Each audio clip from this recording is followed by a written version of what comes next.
ইব্রাহিম খলিলুল্লাহর দুইজন সন্তান, একজন সন্তানের নাম হযরত ইসমাঈল আর একজনের সন্তানের নাম হযরত ইসহাক। ইসমাঈল আলাইহিস সালাম ছিলেন হযরত হাজর আলাইহিস সালামের বেটা। গর্ভ থেকে হযরত ইসমাঈল আলাইহিস সালাম দুনিয়াতে আসছেন। ইসমাঈল ছিলেন বড়, এটা অনেক বড় ইতিহাস। ইসমাঈলকে নিয়ে কাবার ইতিহাস হয়েছে। আর হযরত ইসহাক আলাইহিস সালাম ছিলেন হযরত সারা আলাইহিস সালামের গর্ভে। আম্মাজান সারার বয়স তখন 90, আর আমাদের মুসলিম মিল্লাতের বাবা ইব্রাহিম আলাইহিস সালামের বয়স 100। তখন আমার আল্লাহ পাক হযরত আম্মাজান সারার গর্ভে সন্তানের সুসংবাদ দিলেন। কওমে লূত, খুব মনোযোগ দিয়ে, কওমে লূত ইব্রাহিম আলাইহিস সালামের ভাতিজা ছিলেন হযরত লূত আলাইহিস সালাম, হারানের বেটা। আপন ভাতিজা হযরত লূত আলাইহিস সালাম, তিনি ওই যে বর্তমান জর্দানের বাহারে মায়ের যেখানে মরা সাগর, যেখানে মরা সাগর, এই সাগরের ভিতরে মানুষ বাঁচে না, এই সাগরের পানির ভিতরে কোনো মানুষ ডুবে না, এই সাগরের পানির ভিতরে কোনো পোকা বাঁচে না, এখানে কোনো মাছ জন্ম হয় না, এখানে কোনো কীট পতঙ্গ পোকা মাকড় জন্ম হয় না। এই পানির ভিতরে এটা অভিশপ্ত পানি। কওমে লূত, লূত আলাইহিস সালামের জাতিরা তারা বলৎকার করত, অর্থাৎ তারা তাদের আচরণ ছিল পুরুষে পুরুষে তারা সমকাম করত, আর নারী নারী সমকামিতা, এটাকে বাংলায় বলো সমকামিতা। পুরুষ পুরুষে তারা জেনা করত। বর্তমান সারা পৃথিবীর বহু অঞ্চলে এই পুরুষ পুরুষ নারী নারী সমকামিতার সংখ্যা বেড়ে গেছে। এই সমকামীরা পৃথিবীর বিভিন্ন দেশে তারা আন্দোলন করে। বেশিরভাগ ইউরোপিয়ান কান্ট্রি এবং বাংলাদেশে যারা নাস্তিকতাবাদে বিশ্বাসী আছে, এরা সমকামিতে বিশ্বাসী। তার ভিতরে বাংলাদেশের একজন বর্তমানে বিশ্বের বিরাট বড় সুদখোর, তার নাম ইউনূস, ডক্টর ইউনূস, এটা সমকামিতায় সমর্থন করে। আল্লাহ ওদের থেকে জাতিকে হেফাজত করুক, জোরে বলেন আমিন। প্রিয় মুসলমান, এই সমকামিতা করত কওমে লূত, লূতের কওম বর্তমান জর্দান, বাহরে মায়ের জর্দান, ওমান, ফিলিস্তিন, সিরিয়া আর লেবানন, এই অঞ্চলটাকে আগে বলা হতো শাম। পুরা অঞ্চলটাকে আগে শাম বলা হতো। এই শাম বলা হতো এই অঞ্চলটাকে। বাজান খুব মনোযোগ দিয়েন, হযরতে ইব্রাহিম আলাইহিস সালামের বসবাস ছিল ফিলিস্তিনে। বর্তমান বাইতুল আকসা যেখানে, এর আশেপাশে হযরত ইব্রাহিম আলাইহিস সালাম থাকতেন।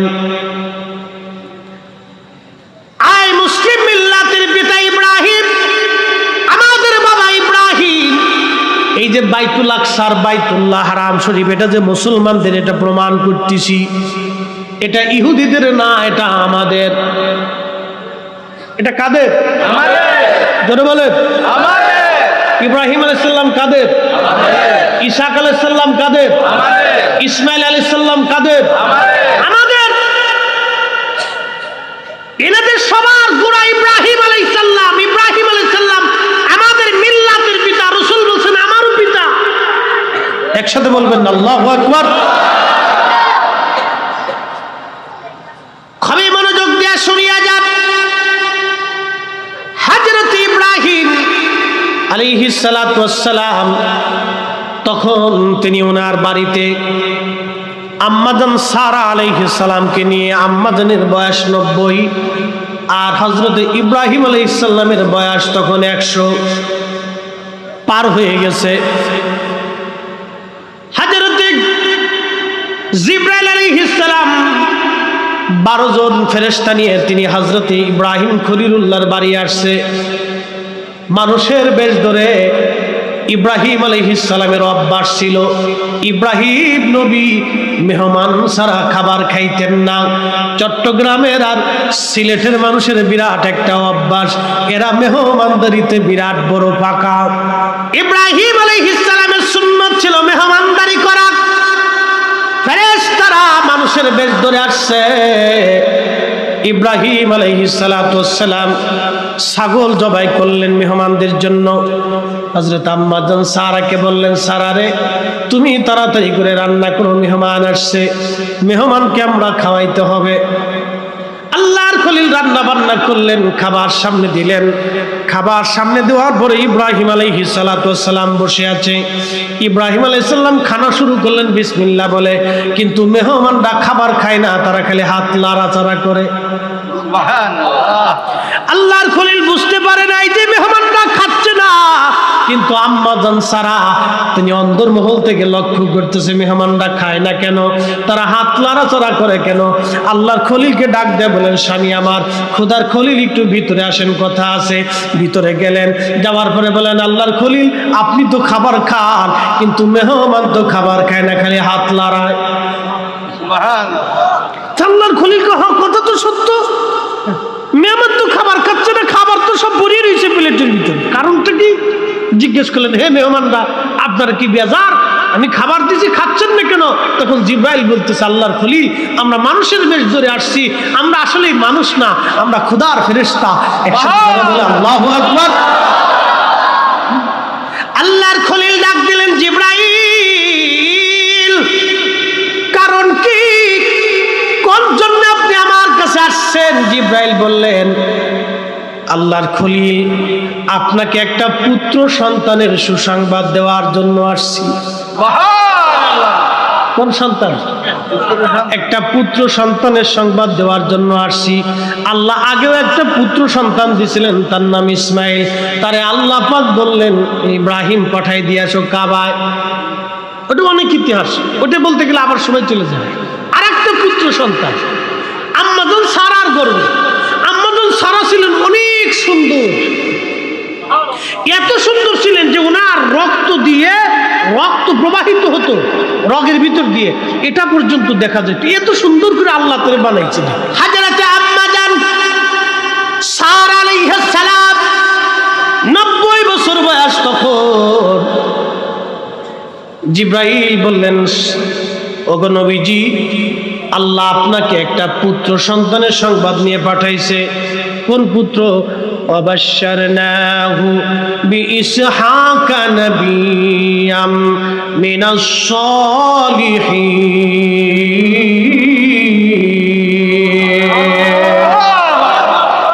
আল্লাহ আপনাকে ইসহাকের সংবাদ দিয়ে পাঠিয়েছে, সে সালেহিনদের ভিতরে একজন, সে খুব সৎকর্মশীল হবে, খুব ভালো একজন ছেলে হবে।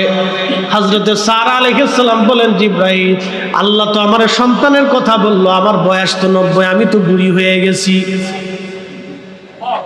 আমি তো বুড়া হয়ে গেছি। আল্লাহর খলিল তো বুড়া হয়ে গেছে, আমি তো বুড়ি হয়ে গেছি, আমার বয়স 90, কি করে আল্লাহ আমার সন্তান দিবে? জিব্রাইল ডাক দিলেন, কুন ফায়াকুন। আল্লাহ বললে যেমনে হয় সেমনে হয়ে যাবে, ও চিন্তা আপনার করা লাগবে না।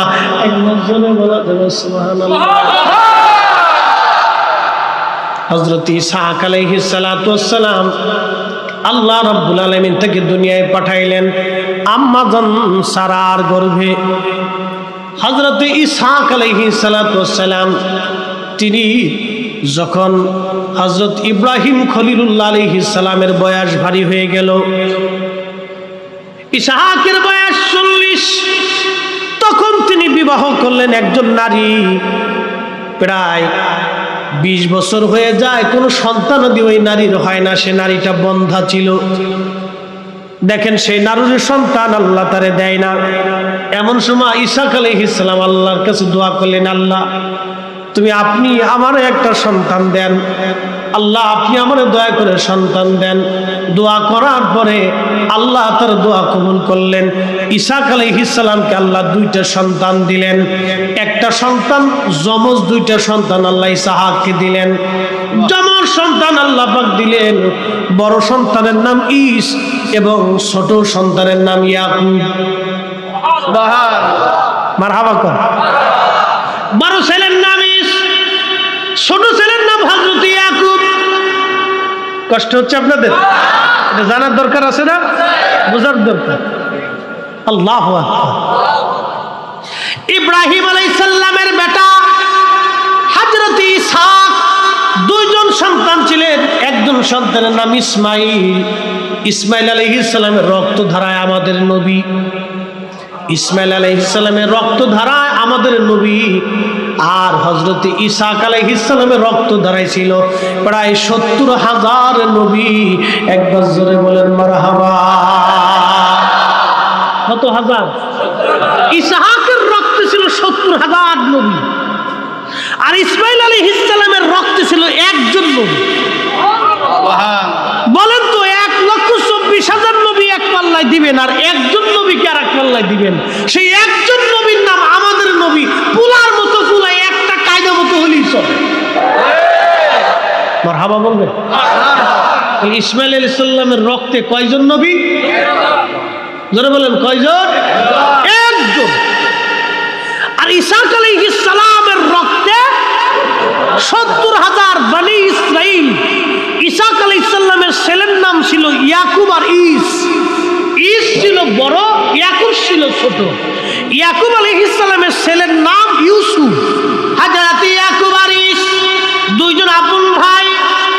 ঈসা আলাইহিস সালাম দোয়া করলেন, আল্লাহ আপনি আমার জন্য আমাকে একটা পুত্র সন্তান দেন। আল্লাহ দুইটা পুত্র সন্তান দিলেন, একজনের নাম ঈস আর একজনের নাম হযরত ইয়াকুব। ঈস ছিল বড়, ইয়াকুব আলাইহিস সালাম ছিল ছোট। দুই ভাই আপন যমজ ভাই ছিল দুইজন। হযরত ঈসা আলাইহিস সালাম শেষ বয়সে অন্ধ হয়ে গিয়েছিলেন, তিনি চোখে দেখতেন না। হযরত ঈসা আলাইহিস সালাম তিনি তার বড় সন্তান ঈসকে খুব মহব্বত করতেন, আর ঈসা আলাইহিস সালামের বিবি স্ত্রী তার ছোট ছেলেকে খুব মহব্বত করতেন। ঈসা আলাইহিস সালাম বড় ছেলেরে খুব মায়া করতেন। ছেলে বড়, বাপ বড় পুত্রে ভালোবাসে, আর মা ছোট পুত্রে ভালোবাসে। মহব্বত কোনোটাই কম না, কিন্তু এরকম হয় না অনেক সময় বাবা একটা সন্তানকে বেশি মহব্বত করে, যেমন হযরত ইয়াকুব আলাইহিস সালাম ইউসুফরে বেশি মহব্বত করতেন, এরকম হয়।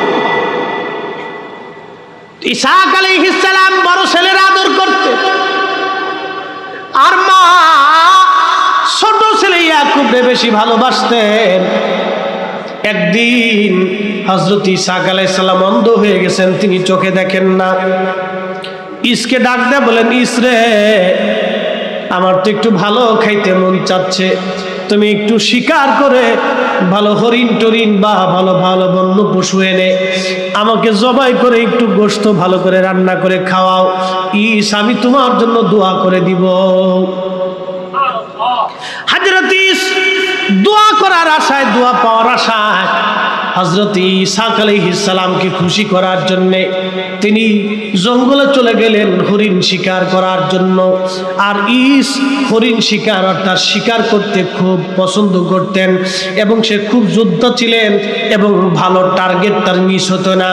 কিন্তু হযরত ঈসা আলাইহিস সালামের স্ত্রী তার ছেলে ইয়াকুবরে ডাক দেয়, কয়, ইয়াকুব রে, ঈস যদি ভালো খাবারটা বাড়ায় না, তোর আব্বারে খুশি করে ফেলায়, তোর আব্বা যদি দোয়া করে দেয়, তাহলে সব বরকত ঈসের ঘরে চলে যাবে, তুই কিছুই পাবি না রে ইয়াকুব।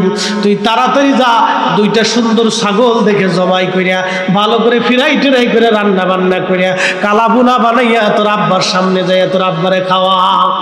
হযরত ইয়াকুব আলাইহিস সালাম কহা, আম্মা এবারই সুযোগ, কিন্তু মা গো তোমার সহযোগিতা করা লাগবে। বলে কি?